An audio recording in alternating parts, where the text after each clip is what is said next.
Hey everyone, this is Roman Prokopchuk, and this is the Digital Savage Experience podcast. Today I have with me Carole Hodges. Carole is the author of the upcoming book, Menopause Millionaire. Her vision is to empower women to live confidently and well in the last half of life, making this a more creative and compassionate world for all. Thank you for joining me today. Oh, very glad to be here, Roman. It's a pleasure having you on. So tell me a little bit about your journey. How did you get to where you are now, and kind of what inspired you to write the book? Well, I did not realize when I was turning 50 how monumental it would be. That particular year, everything fell apart. And I really wasn't worried about menopause. I was just doing my best to get through life. All in 1 year, I had a full bankruptcy, a divorce, and as well as losing my oldest daughter to suicide. And believe me, it was just a time of getting my feet back under me. But at that time, and I've always thought I was a pretty smart person, did well in school. I've had a lot of responsible positions. And yet I made what turned out to be some very stupid decisions about money and real mistakes because there was so much I didn't know. And it's the one time that my natural optimism didn't work for me because I've always been very optimistic and figured, great, I can bounce back and I'm entrepreneurial and everything will be fine. But at 50, there is a little bit of a change. And the change is this, that the law of compound interest exists the same no matter what age you are. And at 50, if you've got another 20, 30 years to grow money, that's great. But if you make wrong decisions and you get to be 60, and you still haven't really started, then you're in trouble. And there's a lot of Americans in that position. They say the average savings of someone in their 50s is 117,000. In their 60s, 170,000. And yet by that time, in your 60s, you ought to have about 10 times what your average income is. So, and I'm sure most people don't have an average income of 17,000 or below. So there is this gap of understanding, which led me to really get into that deeply, to go into the financial industry, learn some of the things that I did not know at the time, and really learn how to help people to grow their finances. But more than that, Menopause Millionaire is not just about wealth. In fact, the whole idea of being a millionaire has changed. I would say the average woman, by the time she hits 50, will have had $1 million flow through her fingers. That's only an average about 30,000 a year since she was 20. And between 50 and end of life, will go through another $1 million. Now, it may not be all in your bank account at one time. For some people it is, and that is perfect. But if it's not, you still will go through that much money, and it's good to begin to know about it, as well as really getting a grip on what you want the second half of your life to be. Because how much money you need depends upon your goals and your health. So Menopause Millionaire is about all of that. It is about what you want in the second half of life, about resetting your life. So that's really my own somewhat disaster, and recovering from that is really what inspired me to write the book. No, that's great. And I'm sorry for your loss and all the stuff you had to go through in terms of hardships. But like you said, I think, financial literacy and planning is important. and that stage of life. And oftentimes, obviously, they say most Americans live paycheck to paycheck. So planning in that way for your retirement and your later years is very important. Yes, it comes up faster than most people think. Yep. I mean, I just turned 35 this year, but I don't really, from graduating high school to now, it's been like a flash. Yeah, it happens in the blink of an eye. And an interesting thing about money is there's no one right answer for anybody. Um, Everybody has their own priorities, and the first thing is really to see what your priorities are. By midlife, that's a great time to take the wisdom you've gotten. By the time anybody hits 50, you've learned things. You've made mistakes. You've had successes. You have a greater sense of what makes you an individual. And that's a great time to stop and say, okay, what do I want in the rest of my life? For women, we get a little wake-up call with our bodies changing. And very often, women at that age are sending kids off to college, or they are having adult children.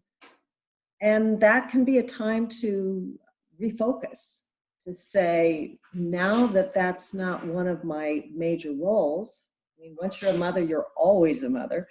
But once it's no longer uh, me taking care of small children, it's me having a relationship with grown children, then I can refocus on myself and my vision and mission as a human being. Why am I here? And what do I want to accomplish in this life?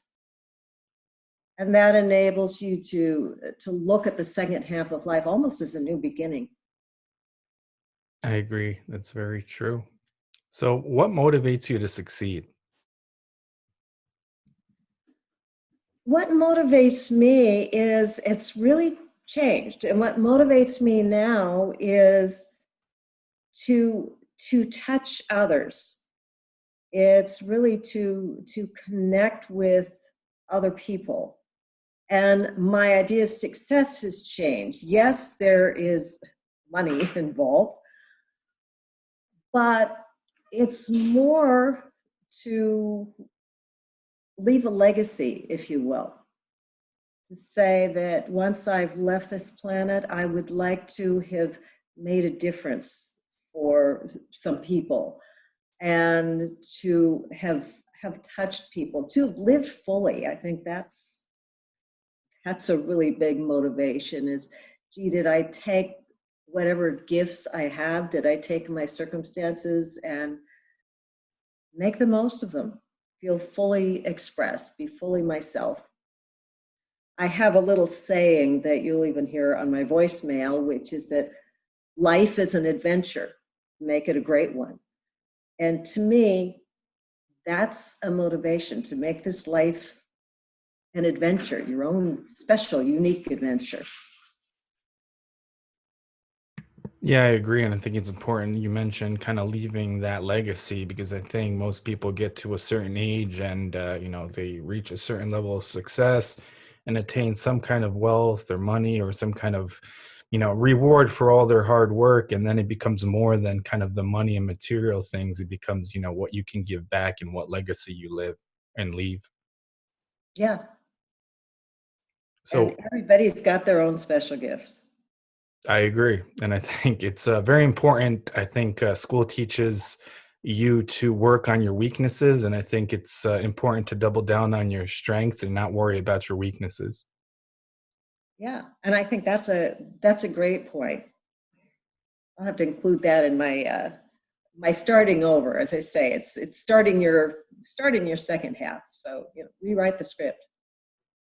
Yeah, I agree. So what's one weakness that you may have had in the past that you've turned around and turned it into a strength and utilized today? Well, and I already touched on one of them, which is optimism, which you would think I find that is a real strength in looking at life, and yet at one time that absolutely turned out to be a a weakness and making some bad decisions by perhaps not being as thoughtful as I could have, and doing research, just uh, trusting without research. And so I think that is maybe optimism misused, whereas for the most part, that is a strength. I do like to wake up optimistic, look forward to the best in each day, but also be a little bit more thoughtful and considered with money. No, I agree. I think that optimism, kind of blind optimism, leads people in directions they could avoid when they have some kind of formulated plan or something to attain it or move forward in that kind of optimistic manner. Yes. So, what's one piece of advice you may have for the audience, either personal or professional? Well, I'm going to give you a point. Actually, it's the first one in my ebook, and that is, old is not a number. Some people start feeling like age is coming up when they hit 40 or 50. But whether it's there or 60, 70, 80, 90, old is a state of mind that can happen whenever you decide.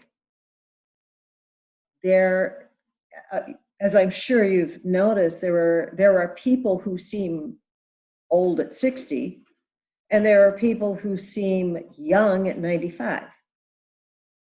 It's more of an energy. So I encourage people to not put the feeling of old on any particular number, because old is not based upon numbers. Old is based upon your mindset and your health. Take care of your mindset and your health, and you can stay young all the days of your life.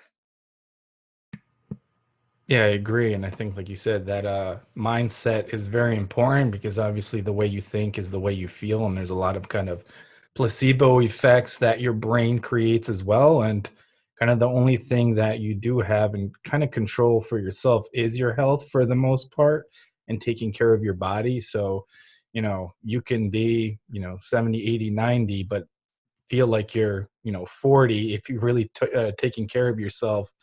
And at the end of the day, all that money you make, if you can't enjoy it in the state of being, or in a healthy mind and a healthy body, you can just kind of set it aside.